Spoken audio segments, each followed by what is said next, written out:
don't you like Trump?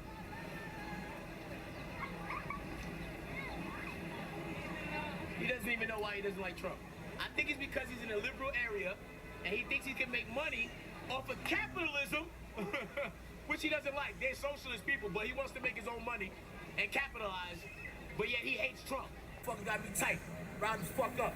All these weak motherfuckers. Start being men, man. Make America great again for the love of MAGA. We out here, man. I go anywhere. Anywhere y'all want me, I'm there. And I'm gonna show you. I tell these motherfuckers the real truth. They wanna hear that bullshit, because y'all can't use that, black man. I'm Haitian, I'm black, I'm Cuban, I'm all the things you say they don't like, and I support Trump. What's good, bro? How's everything? Everything is lovely, man. How's everything, man? Everything is lovely, brother. Good to see you in the building. Yeah, man. Thank you for inviting me in your home, man. You know what I'm saying? So we can do the right thing, you know what I'm saying? We can do the right thing. Yeah.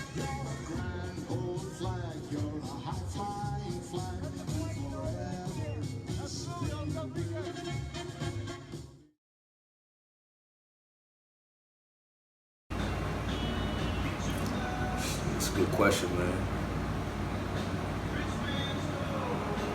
It's a good question. Freedom. I think that word sums it up all the way.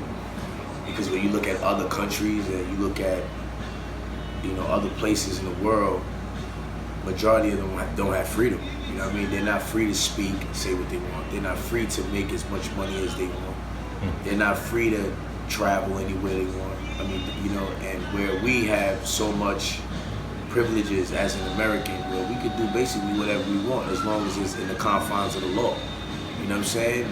It's, you know, even when it's not in the confines of the law, like, you can basically do whatever you want out here without fear of, you know, the government trying to stop you or killing you for your thoughts or stuff like that. Because in other countries, man, they get beheaded if you talk against the government. You know what I mean? This country is so free that you can literally insult the leader of the country and disrespect him and call him names and talk about his family, and he just has to smile and act like it doesn't happen. But if it was any one of them other people, your head would be cut off and all your family would be dead. You know what I'm saying?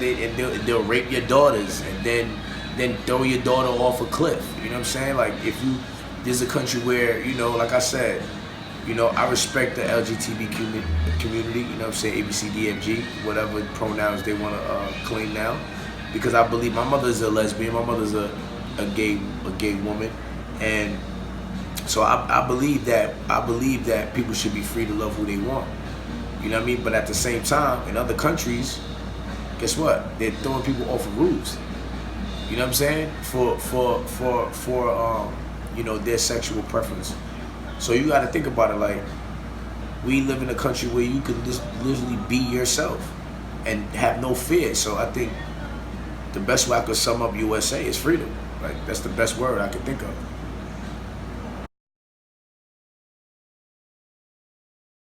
I mean, he has committed crimes. I mean, like, have you turned on the news lately? That's how. It's just all people of color. Why not Trump? I mean, at the end of the day, this is the first president that I ever seen that was straightforward. No nonsense, no political talk. I felt like he was talking directly to me when I hear him speak. You know, when I heard his first speech, you know, he talked in layman's terms. Like, he doesn't speak like he's trying to sound smarter than you. You know what I mean? He speaks for where everybody can understand. He doesn't speak for just like, you know, you got that Michael Dyson guy that always says big words and infidelity, words that I can't even spell, even pronounce. I don't even think I ever used the words in my life. You know what I'm saying? And whether he's saying, you can't tell if he's saying something or he's not. You know what I'm saying? Where with Trump, he's straightforward. You know exactly what he means. He does exactly what it means. You know what I mean? And he's alpha. You know what I mean? He doesn't apologize for being a winner. He doesn't apologize for being great.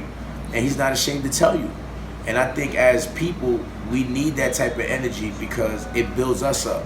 I tell people it's okay to be cocky, man. If anybody tells you it's not okay to be cocky, it's because they're insecure with themselves. You know what I'm saying? You should feel great about yourself. You should feel like you're the best at whatever you do. So when I see a president that represents what I feel people should be in life. Because look at the people that are like that. They're usually very successful. Cocky people are very successful because they have confidence. They know in themselves. And because they know in themselves, they're capable to do whatever they want to do because they don't put no doubt in their minds. Where, you know, insecure people will say, oh, you're cocky, or you're this, because it's their insecurity within themselves that make them feel that way. You know what I'm saying? It's the insecurity within themselves. So they're quick to be like, oh, you're cocky. No, you don't love yourself. You don't respect yourself. You know what I'm saying? Because if you did, you would feel just like me and talk just like me. So when I see a president that represents that, I'm like, he's the only one that can create change. He's the only one that's gonna make it different. People are gonna actually hear him. You know what I'm saying? They're gonna actually understand what he's saying. You know what I mean? And you know, that sold me on at least looking into him and his values and his morals or even his politics. I was like, you know what? Let me see what's up with Trump. Because at first I took it like, you know, like I said, a joke. You know, when he first came down that escalator, I was like, man, this guy's playing, man. He's just trying to get some promotion for his TV show. He must have some TV show going on. But as time was going by, like after the first month, and I'm hearing his interviews, and I'm like, yo, he sounds like he makes sense. Like everything he said when he started talking about legal immigration, when he started talking about, you know, what black people have to lose, and I was like, yo, man, because he could have said it in a political way. He did. He said it straight up. What y'all got to lose, man? Like he didn't say on some, you know, I think you'd have a better opportunity on being on this side, because like he didn't try to sound like he was better than anybody. Like, man, listen, what do you have to lose? You guys been voting for these guys for how long, and you have gotten nothing from it.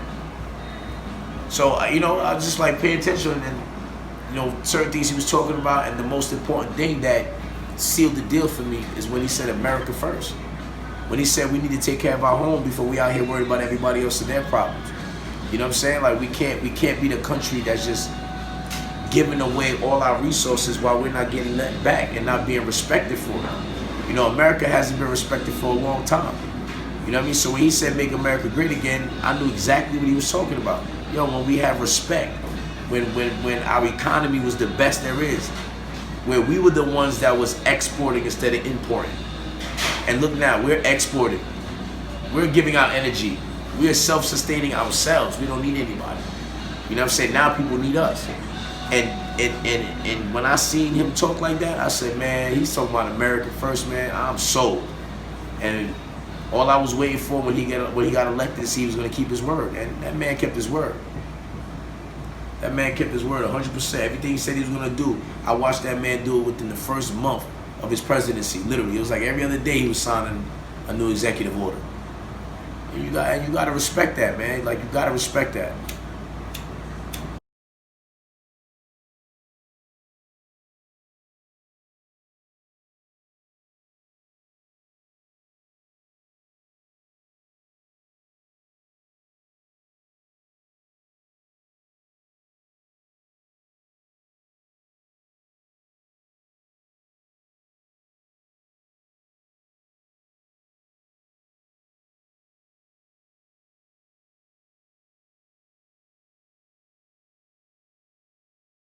The black unemployment is as low as it's ever been, record-breaking. It's never been so many minorities having jobs and prospering than today. Lowest Asian, lowest Latino. I mean, he cut regulations where now all these companies are coming back, which created millions, over 8 million jobs. You know what I'm saying? This man has brought the love and the passion back into being an American. You know what I mean? Being proud to be an American. He has the jail reform bill. You know, everybody want to talk about majority of blacks are in jail. They always want to talk that. Well, he just signed a bill where over in the last 3 months since he signed that bill, over 3,000 people have come home to their families. I've even posted a video on my page. So, and he posted on his page as well, that are coming home back to their family. Not only did he sign a bill to release them, he signed another bill to also give them an opportunity to be able to get a job. Because, you know, felonies hold a lot of people back. So what happens when you have a felony and you come home from jail, you can't get a job? What happens? The cycle continues again, because you gotta eat, if you have family, you gotta take care of them. So you're gonna resort to going back to what you used to doing to survive. And what does that mean? Obviously you wasn't good at it to begin with because you got caught the first time. So then that means that you're gonna get caught again. Now you're going back to jail. You know what I'm saying? Then you go back to jail again. And guess what? 3 strikes, you have life in jail. Who's the ones that signed that bill for you to have life for 3 strikes? The Clintons.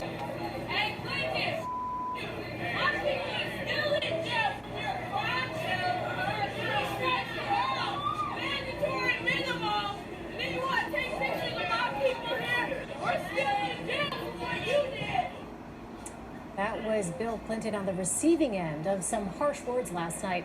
Clinton was in Watts, California, campaigning at a restaurant for his wife. The criticism came from a woman in the crowd who was upset about the former president signing a controversial federal crime bill in 1994 that created lengthy sentences for many drug offenses. The Clintons. So you got to sit back and say, well, damn, these people are literally putting us in a cycle. It's like I said, so since you're saying that, you know, black people are majority in jail, well, guess what? He's freeing them now. Who are trapped in poverty. Those are the people that your opportunity zones are targeted at, your opioid policy is targeted at, and your criminal justice policy is targeted at. And when you're trying to help people on the bottom, sir, I will work with or against any Democrat, with or against any Republican, because there is nothing more important than freedom. So thank you, sir. And giving them a second chance because they're Americans. And saying, listen, we're giving you a second chance. We know you made a mistake. I made mistakes. I've been arrested before. We all make mistakes. That doesn't judge our character because there's good people that do bad things for good reasons. You know what I'm saying? So you can't just judge somebody off for something bad that they've done. You know what I'm saying? But so, and you got to look at that like, you know, this man is honorable. You know, he wants to do the best for us. This man has given the most money to HBCUs, to black colleges. When they defunded the black colleges, he gave them funding back. And he's given the most money.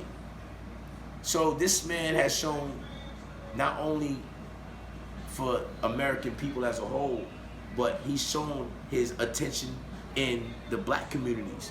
He's shown it. He's the first one that actually came up and had a plan for minorities. He actually had a plan. Did Obama have a plan? Did Bush have a plan? Did any of the Clintons have a plan? They didn't have a plan. This man actually came and literally, like they say, I always hear people say, oh, Trump has made policies that affect black Americans or black people. You're right. He has. He's the first president that made sure that our communities is thriving. The most black people now are owning businesses more than ever before. You know what I'm saying? Like I said, he put $100 billion in the community. Yes, he has signed things that affect black people, but in a positive manner. So no matter how they try to portray it, they want it. They'll see, that's how the left do. They'll give you half truths. You understand? Like, they'll tell you something that is true, but it's really a lie because they don't tell you the whole story. You get what I'm saying? So if they go, oh, if I just say this one part, oh, Trump has policies that's affecting blacks, and end it there, your perception is going to be negative. It's not going to be positive because it sounds negative. But if you go, Trump has a policy that created policies that affect black people because more blacks are having jobs, because more blacks are coming home from jail from crimes that today they probably wouldn't get 3 years for, but they've done 30 and now they're not doing no more time and they come home to their family. You know what I'm saying? You know, he put $100 billion in the community where now if you want to open up a business in your community, they will invest in you, and for 10 years they won't charge you no taxes. So it's giving you an opportunity to build your neighborhood. So if you have money to put businesses in the neighborhood, guess what? You have people you can hire. So and what you would do as a smart person if you get into that is hire the kids in your neighborhood. Don't hire people that come from other places. Hire people from your neighborhood that they give you this money to build your business. So that way you make the community grow, because everybody in the community will be making money and we'll be able to keep the money circulating. We could create a whole new Black Wall Street where the money is circulated over 20-something times before it even left the community. We could do that. And he's given us that opportunity to create the new Black Wall Street. He's given that. So yes, Trump has affected the black community with his policies in a great manner. You know what I'm saying? So yeah, these are things that you can look for yourself. Don't listen to me. Go look for yourself.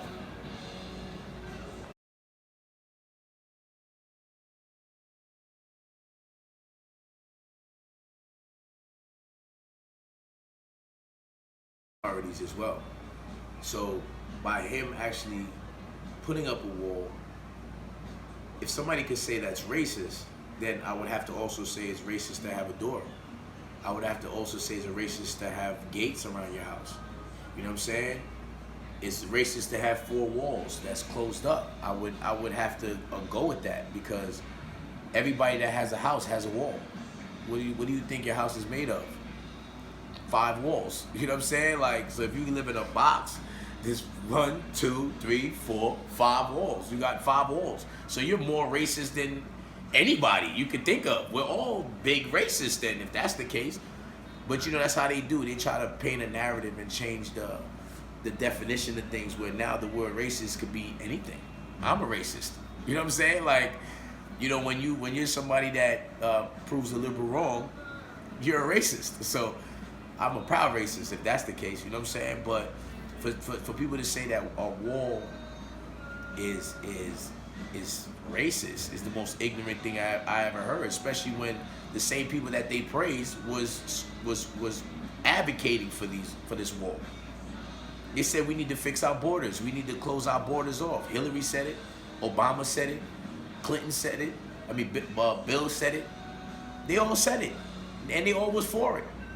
And now, because they're losing votes, because it's not about no racist stuff. It's about them gaining votes. Right now, the Democratic Party is losing traction. People are going away from them. And because of that, that's why they don't care about black people votes, because they know they're going to get their votes no matter what. So they want to bring in all these illegal immigrants and bring it because they're trying to get their votes up. That's really what it's about. All they're doing is gathering voters. They're not trying to protect anybody. They're not trying to help people, because when these people come into the country, what the fuck do they do for them? You know what I'm saying? Like, and where do these people go when they come to the country? They don't go to the rich white neighborhoods where the people with money are at. They don't go over there. They go in our communities. You know what I'm saying? And when you look at the MS-13 problem that we have in the U.S. now, where these guys are literally chopping people up, man. These people are evil motherfuckers, man. You understand what I'm saying? They're chopping people up. You know what I mean? They're harassing people in their communities. People were not feeling safe in Long Island. Long Island had a big thing with MS-13. You understand what I'm saying? And people wasn't able to come outside. When Trump became president, guess what happened? All those people are out of there. But is it fair? Look all the people that coming through this, come through the border and drunk driving and killed American citizens. You think that's fair? If these people could come into this country, if they wasn't here, they wouldn't have been able to be drinking and driving in order for them to kill somebody. So we want to talk about protecting the people and kids. You know how many countless kids have been killed by illegal immigrants? So when we sit back and say protecting ourselves is racist, that's crazy to me, because that's basically just saying it's racist to protect yourself. You know what I'm saying? And to me, that's the most ignorant thing you could ever tell me. Everybody has doors for a reason, not because you want to, you know, not only just to keep people out, but to protect the people that are in. That's what we should be more focused on, that. Protecting the people that are in. We don't have a problem with immigrants. How can we have a problem with immigrants when we let in 1 million immigrants a year, legal immigrants? A year, 1 million legal immigrants come to this country every year. And then you got to sit back and think about it. If you really care about immigrants, why don't you care about those legal ones that are having a harder process to becoming a citizen because of all the influx of countless illegal immigration? So how can you guys care about immigrants that are legal, that you care about immigrants, but you're not thinking about the legal ones that come here the right way? I don't trust somebody that wants to come through my back window. I don't trust that. That's sneaking in at night. If somebody's sneaking in at night through your back window, what you gonna do? You're gonna back out your gun and shoot them, right? So, or call the cops, right? Period. I don't trust nobody that has to come in that way. I don't care what your issue is. I don't give a fuck what your problem is. Guess what? You should have knocked on my door and seen if I could help you or not. Because anybody that left wasn't my friend to begin with. So, I mean, what did I lose? I didn't lose anything. So, they lost a friend. I didn't lose anything. You know what I'm saying? So when people ask me that question, I let them know, no, I didn't. You know, I've had people disagree with me. You know what I'm saying? I've had friends disagree with me, but they still respected my opinion. So those are my friends, because even though we disagree on views of politics, they're willing to hear me out and respect my decision and still fuck with me. Those are friends, because that's what friends do. Friends are gonna support you even when they don't agree, as long as it's not something that's hurting or harming anybody. You know what I'm saying? A friend is gonna support your thought. Your friend is gonna support you being free. Your friend is going to support that, regardless of if they agree or not. You know what I'm saying? I have gay friends, I have transsexual friends, I have a tranny I call sis. I don't agree with the lifestyle, but I respect it. That's your choice. It's not affecting me. If you choose to suck dick, that's your business, bro. That got nothing to do with it. It doesn't affect me, my sleep, my pay, my sex life. It doesn't affect me. So I have nothing against it. You know what I'm saying? It's like, I just don't agree. I don't think men should be with men or women should be with women. I don't agree. You know what I'm saying? That's just me. And I have my reasons. And that's like I explained earlier. At the end of the day, you know, like at the end of the day, if men and men are together and women together, in about 70 years, we'll be extinct.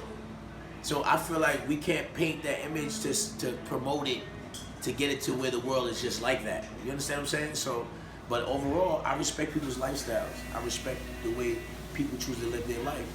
And that's me being a friend. Like, even though I don't agree, I'm still your friend. I love you. I want the best for you. I want life to be great for you. I want you to prosper. I want you to be healthy. I want all those things for you, regardless of our different views. Because guess what? Everybody has different views in life. Your favorite color might be black. My favorite color is red. Is it because your color black is not my favorite color and red is not your favorite color, we can't be friends? We all have differences, man. You know what I'm saying? We just, being a friend is accepting the differences, and that's how you grow, because we can learn from each other that way. You know what I mean? We learn. When you have people that think the same, you don't learn anything. You know what I'm saying? You have to have difference of opinion for us to grow and learn. You know what I'm saying? So, and that's what friends do, man. Friends are allowed to have difference of opinions and still respect each other, man. So, no, I didn't lose no friends at all.